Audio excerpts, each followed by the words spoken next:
On this week's Clear Voice, radio host, author, and speaker Teresa Tomeo joins us to talk about her latest book, Extreme Makeover. And we have an interview with Sister Marian Hoben, who taught at Immaculata College during the glory years of the Mighty Macs. All that plus Matt Weber's tribute to Andy Rooney right now on Clear Voice.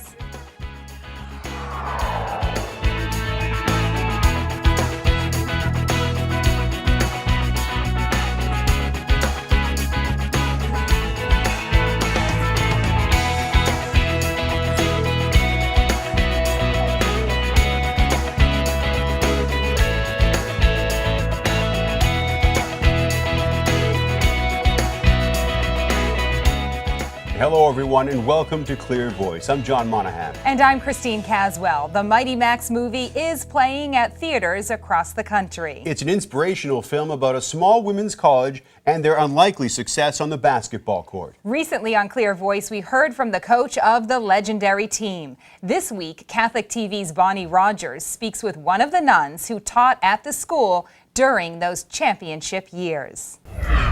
Well, it's kind of magic. We always refer to it as the Camelot, it was just a marvelous, marvelous time. All of this happened by accident. We say, it has been said many, many times, it was the right time, the right place, the right people, everything just seemed perfect, everything joining. We were getting a lot of students, and none of them coming as athletes, but coming as scholars, or want to be scholars, from the Catholic high schools. And the Catholic high schools happen to have good basketball teams. So we had people coming in, many of whom were very well trained in basketball. We got Kathy practically right out of Westchester State, who had never coached before, and who was taking this on as a big challenge of her life, her opportunity to see whether or not she could make it as a career woman, and especially because she had some reasons for wanting to prove. She had not been given the impression that she was too great a basketball player herself when she was in college, and she wanted to prove that she had something there, I think. But so much of what has happened, of course, is due to Kathy's coaching. She was absolutely superb. A young person who could relate to young people, but still had their deep respect and was able to train them in the way that the important things that mattered. Good sportsmanship, all of that kind of thing was very, very important to her. All of this happened about 40 years ago. 72, 73, and 74 were the years that we won the first national championship, #1, and then for the next 2 years we were #2. But then we kind of faded into the sunset, because we had Title IX and we had colleges that could offer sports scholarships and things like that, which we never did. So we were into competition that was over our head, I think, by that time. Kathy had left us, Kathy Rush. And so things were a little bit more difficult. And the team, that was a very unusual group of people for those 5 years, in fact, had all gone out by that time, I guess. So basketball now is still very important to us, but we're certainly not in the category in which we were before. At the time that all this was happening, it had great impact upon our enrollment, because people, right after this had happened, people were joining because they wanted to be on the team, of the Immaculata team. They won the national championship for 3 years. But then that kind of thing faded out. But there's some residual still coming on. Oh yes, my parents tell me, my older sister told me, they've heard about the history they have, and I think maybe that idea of maybe we could be coming back to that idea still is attracting some. The Mighty Macs.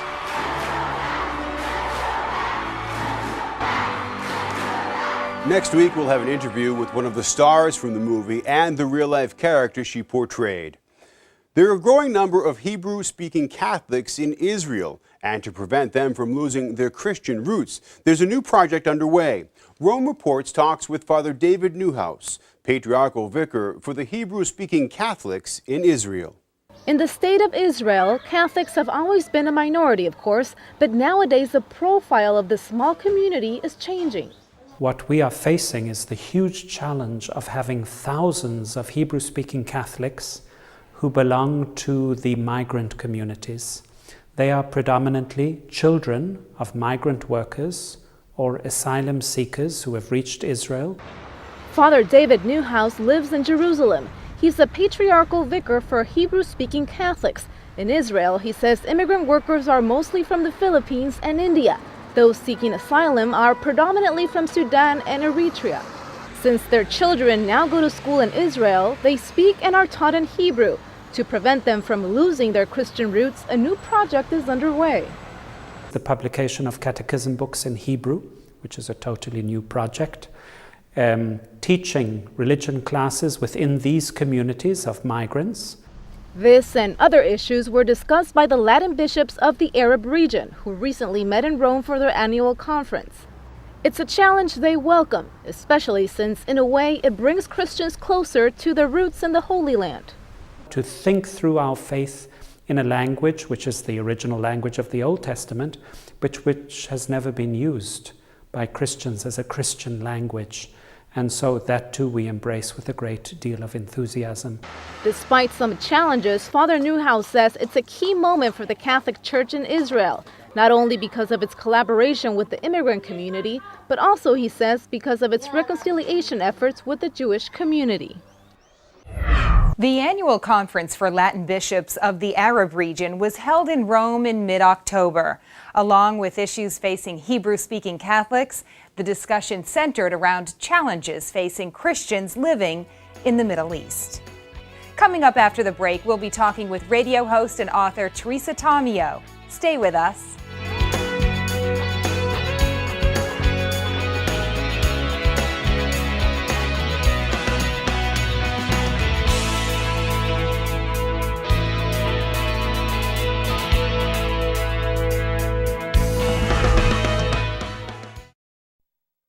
Hi everyone, I'm Kevin Elson. Please join us on Veterans Day, for this is the day we're going to honor those who serve us so well. Major Gary Good joins us from Afghanistan. He's a convert to the faith and has great appreciation for the chaplains who serve in the military. Also, our good friends Bridget and Joe Hooker will talk about their new CD. It's all coming up on Veterans Day, November 11th, right here on Catholic TV.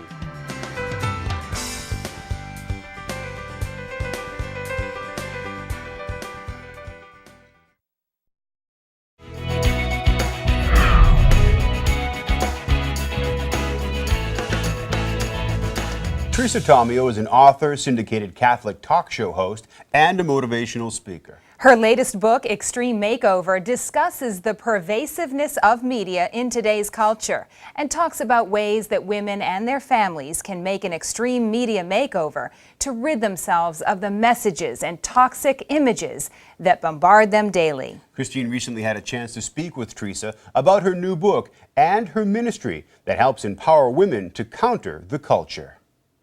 Teresa, how did you realize there was a need for an extreme makeover for women? And we're not obviously talking a beauty makeover.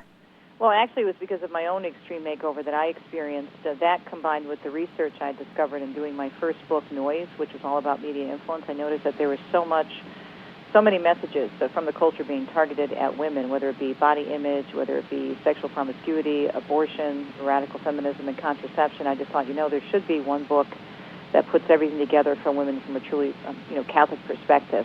And you're right, there's so many shows out there that talk about the exterior makeover, but not too many any really that I know of that are focusing on beauty from the inside out. So that's what I tried to provide for the readers. And you say that true happiness for most women is in jeopardy. How so? Well, I think because most women like myself are buying into these cultural messages that are out there. I grew up as a Catholic in a very good Catholic family, went to a great parish and a Catholic school, but I'm in my early 50s, I'm 52, and I bought into a lot of those messages from the culture. You don't have to get married, you can do whatever you want, or if you do get married, you can feel free to put your career first, you can put children aside. It's all about you and what you want to do with your life. And so we're told that in order to be happy, we have to get the brass ring, we have to have the profession, and if we have a man and kids, that's fine too, but really it's all about us and what we want to do.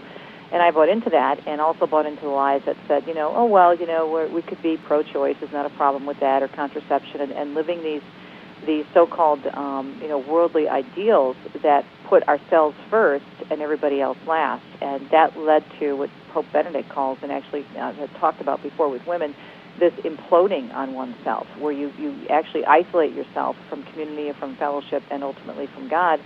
And that's exactly what happened with me, and I run into so many women who have similar stories. Maybe they didn't have the same career path as I had, where I was in broadcasting for many years as an anchorwoman and very successful.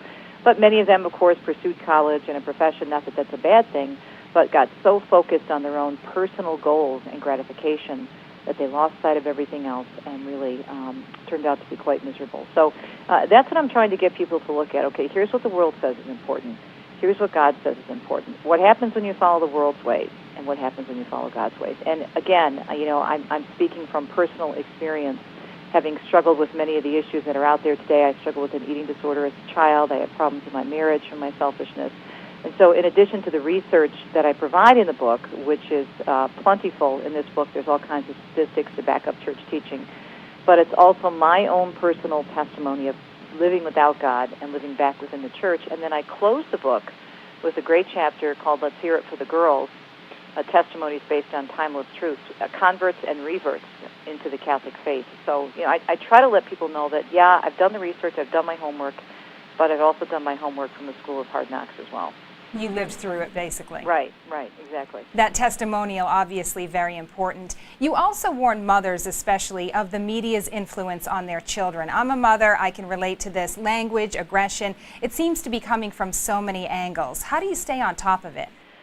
Well, I think as a parent, what you need to do is be very involved, and that's a great question, and it's so important for parents to realize that despite all the negativity out there, despite these messages that are coming at us 24/7, and despite the strong pull from the culture, the good news is that the parents still are the most important people in a child's life. Study after study shows that if you have a good relationship with your child, if you're communicating with him or her on a regular basis, if you show them that you care, if you provide structure, they are going to turn to you as their first resource and source of information and confidentiality.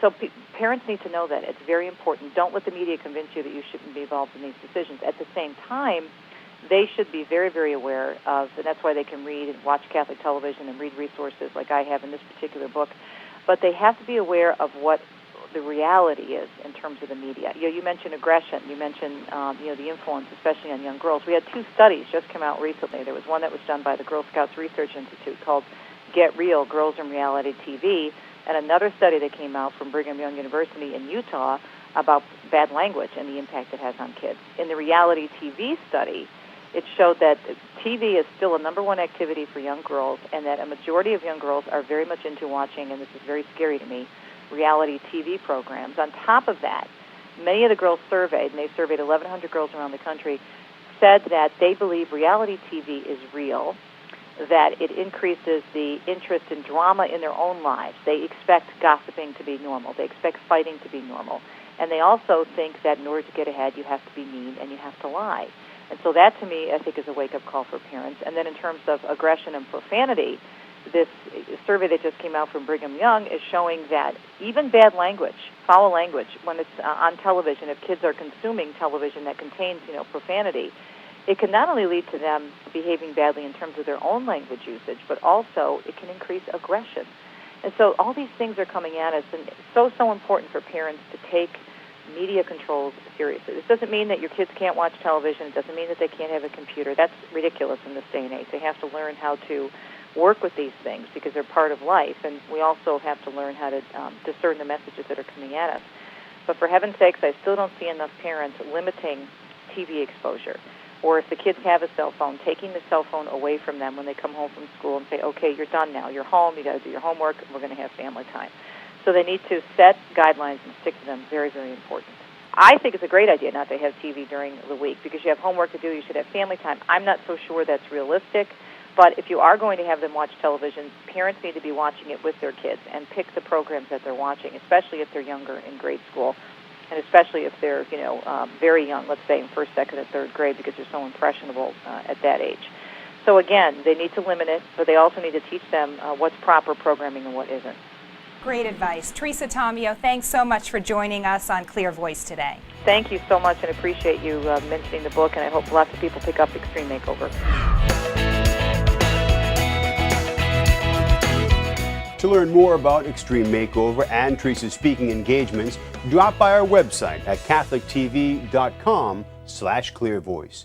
The chair of the new ad hoc committee for religious liberty, Bishop William Laurie of Bridgeport, Connecticut, went before Congress to ask for corrective action on areas that he says take away religious liberty. We hear more now from Catholic News Service. The U.S. bishops believe there's a grave threat to religious liberty in this country, and they've sent a representative to Capitol Hill in an attempt to persuade members of Congress to address the problem. I was called to order this afternoon for the important purpose of examining the state of religious liberty in America. Bishop William Laurie of Bridgeport, Connecticut, urged House members to pass legislation guaranteeing religious liberty and freedom of conscience for religious employers, health insurers, and health care providers. Bishop Laurie, for instance, argued that a public employee in a state where same-sex marriage is legal shouldn't be required to issue a marriage license to a gay couple if that employee opposes same-sex marriage because of religious convictions. Some House members called that an infringement on the gay couple's civil rights and equated it to racial discrimination. If you can be a conscientious objector to war, one ought to be able to be a conscientious objector to same-sex marriage laws, which have arbitrarily redefined marriage. And so religious rights are individual rights as well as rights that are accorded to church institutions and to church programs. In Washington, I'm Chaz Muth for Catholic News Service.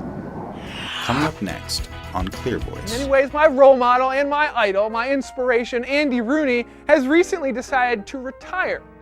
I guess I wanted to thank him in a way I hope he might enjoy.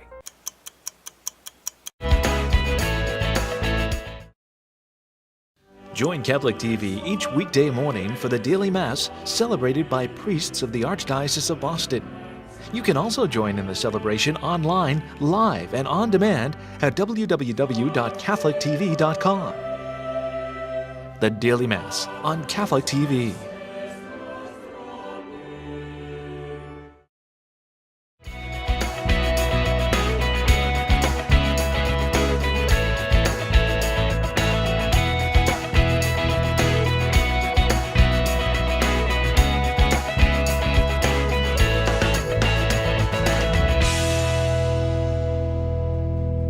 Pope Benedict XVI held an historic interfaith gathering last week in Assisi, Italy, welcoming 300 religious leaders from around the world. The event marked the 25th anniversary of the first meeting for peace hosted by Blessed Pope John Paul back in 1986. Catholic News Service's Cindy Wooden and John Thavis take us there. 25 years ago, Pope John Paul II invited hundreds of world religious leaders to this hill town of Assisi, the birthplace of St. Francis. The idea was revolutionary at the time, a prayer for peace that brought together Christians and non-Christians. Today, Pope Benedict is commemorating that event with another prayer summit. But this one is a little different. I'm Cindy Wooden. And I'm John Thavis. This year's Assisi encounter began with a train ride from the Vatican. The Pope and about 300 guests arrived here this morning and immediately went to the Basilica of Santa Maria down in the lower part of the town. Now inside this basilica is the tiny church where the Franciscan movement began 800 years ago. Pope Benedict warmly welcomed his guests and several of them gave short speeches. We heard from the Anglican Archbishop of Canterbury, Rowan Williams, the Orthodox Ecumenical Patriarch Bartholomew, and representatives of Hinduism, Buddhism, and indigenous religions. A common theme running through these talks was that the world's religions share an immense amount of common ground when it comes to world peace, and that they need to make sure that religious faith is never used as a pretext for conflict. The Pope made the point that where religion is exploited in the interests of war or violence, it alienates people from religion, sometimes permanently. Among those who spoke this morning was a prominent non-believer, Julia Kristeva, a French philosopher. She told the assembly that Christian humanists and secular humanists need to dialogue with each other. In fact, the Pope invited 4 well-known non-believers to Assisi. That was the most striking innovation this year. Now, these are not aggressive atheists. They are people who don't identify with any particular faith. The Pope is convinced it's important to include them as dialogue partners.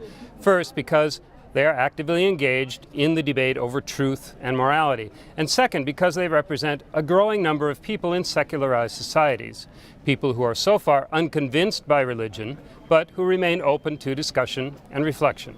After the speeches were delivered, the participants went off to pray. This was another change from 1986, when the prayers were done in churches or public places. Today they prayed privately and separately in the rooms of a Franciscan guest house.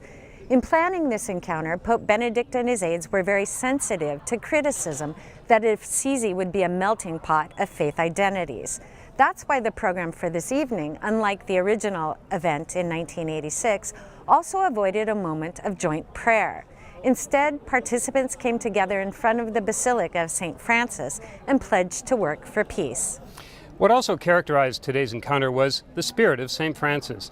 Now, Francis, of course, is a Catholic saint, but he's a figure who has always inspired and attracted people of other faiths. That's why millions of pilgrims come to this town. They come for prayer, silence, meditation, the simple things practiced by St. Francis. The Vatican wanted today's event to feel like a pilgrimage and not just a conference. And we saw that in the moments of silence, the lighting of lamps, and above all, in the final moments when participants prayed before the tomb of the saint. I'm John Thavis. And I'm Cindy Wooden, Catholic News Service. And as a follow-up to that meeting, the Pope met with participants. He asked that their friendship continue to grow. We now look at the many significant events that have happened this week in the Church. This week in the Church on November 4th, 1537. On a Sunday, Blessed Hugh Farringdon sang the Requiem and Dirge for Queen Jane Seymour, wife of King Henry VIII. The next year, as the abbot of Reading, he refused to surrender the abbey and was thus accused of high treason. His death sentence was passed before his trial began. On November 5th, 1605, Guy Fawkes, a Catholic convert, was betrayed and arrested for his attempt to blow up the British Parliament in the Gunpowder Plot. The government used this as an example of the need for the widespread persecution of English Catholics. Ever since, England has celebrated Guy Fawkes Day, where they burn Fawkes' likeness in effigy and have fireworks. On November 6, 1789, Father John Carroll was appointed by Pope Pius VI to be the first Roman Catholic bishop in the newly independent United States of America. And on November 7, 1903, John Baptist Brundle, the first bishop of Helena, Montana, was buried in a vault under the cathedral in Helena. Born at Belgium, he volunteered for the missions in the United States 2 years after his ordination. He was popular amongst Native American tribes. And those are just a few of the events that happened this week in the Church. This week, Matt Weber talks about the recent retirement of a TV legend, CBS's Andy Rooney.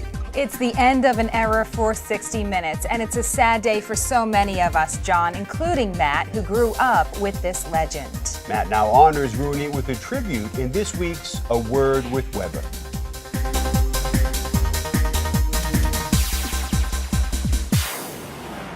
Many of you may already know this, but I'm often referred to as the Andy Rooney of Catholic TV. No, we are not the same age, we don't have the same build, we don't have the same eyebrow length, and I stand and he sits, but I guess what we do have in common is an understanding of life and how to package it into a 2-minute spoken essay.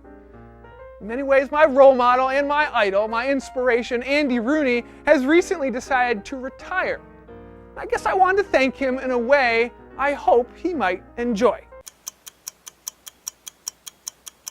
Have you ever heard of this Matt Weber? Kind of a goofy looking kid, wears funny glasses, I wonder if he even needs them. Calls himself the Andy Rooney of Catholic TV. I wonder if I should start calling myself the Matt Weber of CBS. Would I have to start wearing more flannel? Would I have to grow out some weird bangs? End scene, to Mr. Rooney from a small town near Boston. To put it in Catholic lingo, one of your disciples has enjoyed your preaching. I'm grateful to follow in your footsteps. Andy Rooney, just have to love him, and I understand you once met him. I did meet him, nice guy. I always didn't agree with what he said on the air, but he was part of our generation. Absolutely, nobody else like him. That is our show for this week. I'm Christine Caswell. Thanks for being with us. And I'm John Monahan. We hope to see you again here next week for another edition of Clear Voice.